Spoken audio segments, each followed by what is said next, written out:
It was a sunny morning in Willow Creek, the kind where the air smelled of fresh grass and possibility. I was out front, trimming my lawn, when Lisa strode up, clipboard in hand, sunglasses perched like she was auditioning for courtroom drama. "That's not regulation turf," she announced, eyeing my yard like it was a biohazard. I chuckled, thinking she was kidding. She wasn't. Lisa, the HOA's self-crowned queen, informed me the board had voted on color consistency months ago. When I asked for proof, she sniffed, "We don't hand out every update. Good neighbors stay informed." That's when I knew I was dealing with trouble. I'm Jack, by the way. I built every house in Willow Creek, from the cul-de-sacs to the community center.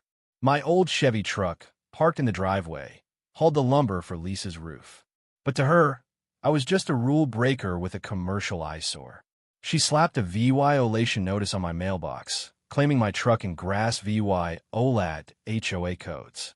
I checked the bylaws that night nothing about grass color or classic trucks, just vague terms like aesthetic harmony. Lisa was making it up as she went. The next day, a second notice arrived, this time for my porch lights, which she claimed were disturbing nocturnal wildlife. I pointed out the only nighttime prowler was her, flashlight in hand, patrolling my property.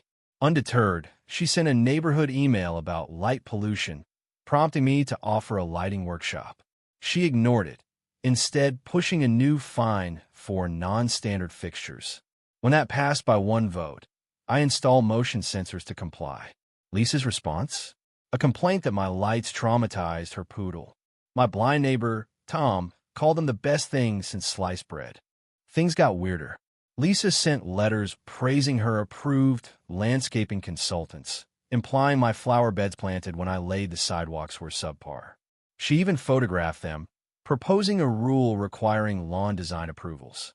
It failed, but barely. Fed up, I attended an HOA meeting, the first in years. Lisa was mid-slideshow, CIVYC pride, with my mailbox and truck as exhibits A and B. I stood, blueprints in hand, and asked, "Who poured the concrete for this room?" Silence. "I did," I said, "before any of you moved in." Faces shifted, some looked ashamed. Lisa sputtered, but I held up my stamp plans. "If my lawn doesn't belong, neither does your house." The room turned. Lisa's face burned, but I was just getting started. Then I noticed her game. She targeted my mailbox, claiming it violate her new artistic uniformity, rule conveniently requiring slate-gray boxes sold by her boutique, Lisa's Designs. Neighbors were buying them, unaware they were funding her. I replaced my mailbox with a carved replica of the original Willow Creek sign, an eagle-topped masterpiece. Lisa called it a monument, not a mailbox, and demanded an emergency meeting. I brought invoices pro-VYing my design was the original standard and asked if her boutique profited from her rules. The room buzzed. "You're pushing your products," I said. "That's self-dealing." A neighbor, Steve, stood. "You made us buy lot 200 mailboxes?" Lisa's defensive artisanal quality crumbled when someone shouted, "You printed the stickers at Staples." That weekend, 20 neighbors swapped for custom mailboxes in protest. Lisa called it rebellion. We called it freedom. She didn't stop.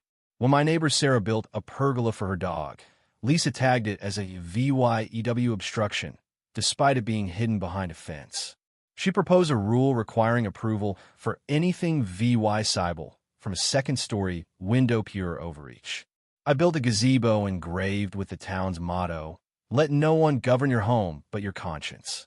Lisa trespassed to photograph it, earning a police VY sit.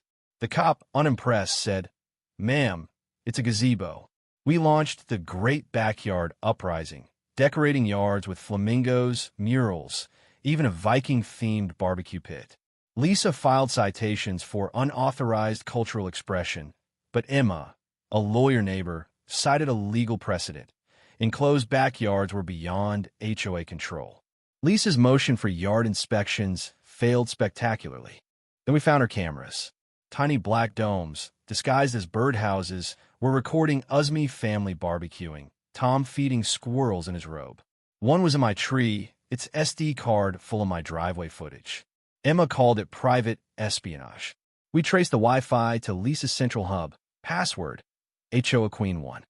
She placed cameras everywhere: pool, garden, dog park, funded by HOA money meant for sidewalks. The city fined her due law $14,000 for privacy violations and tampering with public fixtures. A tech journalist's expose, The Suburban Spy Queen, went viral, turning Lisa into a meme. Lisa Cam, always watching. Desperate, Lisa targeted my construction business, claiming I ran it from my garage, violating zoning. She hired a shady lawyer, Greg, who waved a 40-page packet at the HOA meeting. I showed permits vying my company operated miles away. When Lisa produced a photo of my van at Tom's, I explained I was fixing his porch for free. Emma shut Greg down. Is helping neighbors a crime? The community voted 73-2 against Lisa's ban. Then, a twist. Lisa had secretly requested my company for her deck remodel. I hung a banner. Even Lisa knows who builds best. The neighborhood roared. Emma ran for HOA president, promising reform. Lisa campaigned with Lisa Cares flyers, but her slideshow featured items she'd find. At the election, Emma won 48-3. An audit revealed Lisa's secret due $500 monthly stipend and a bombshell. Her house was in her ex-husband's trust, making her ineligible for the board. Every rule she passed was voided, and she owed due law $6,000. Lisa sued the HOA, Emma, and my mailbox, claiming emotional vandalism. The judge, barely hiding a smirk, dismissed it, saying this isn't group therapy. The transcript became a viral YouTube skit, Lisa versus reality. The IRS hit next. Lisa hadn't reported due law $11,000 in HOA funds she'd funneled to her boutique. Fines and penalties totaled due law $17,372. Her boutique was seized, its glitter clipboards auctioned.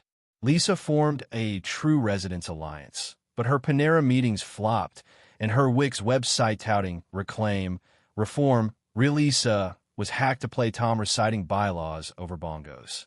Her flyers became origami swans. The mayor rebuked her for faking city letterhead. Her shadow, HOA, died quietly. Then, the final twist. Emma found a cleaning company bid from CIVYC Clean Solutions. Super VY said by Lisa. The woman who found mulch asymmetry was now a janitor. We hired her to clean the community center solo. On her first day, we held a pancake breakfast across the street. Watching her mop past benches her fines funded. She found a crumpled Lisa Cares flyer, crushed it, and tossed it. Emma left a card. Sarah VYC is honorable, even if it took a while. Lisa cleaned monthly, silent, polishing the hall where her empire fell. Each gleaming floor whispered, Lisa was here. Willow Creek bloomed. Mailboxes sparkled with personality, yards burst with pergolas, and bins sported googly eyes. Emma's HOA hosted luau's, not lectures. We planted a tree. Harmony, etched with freedom, grows here. Lisa, once a tyrant, became a cautionary tale, her clipboard a relic above the HOA mailbox. Every new bench, funded by her repayments, bore her in VY Cybel's signature. We didn't just serve VYV, Lisa outgrew her. Where are you reading from? Was this the pettiest HOA saga you've ever heard? Should Lisa have been banned for life? Or did her janitorial redemption deserve a second chance? Would you have fought back like Jack or played her game to win? Drop your thoughts below, hit like if you laughed, and subscribe for more stories that prove neighbors can be your greatest allies or your wildest enemies.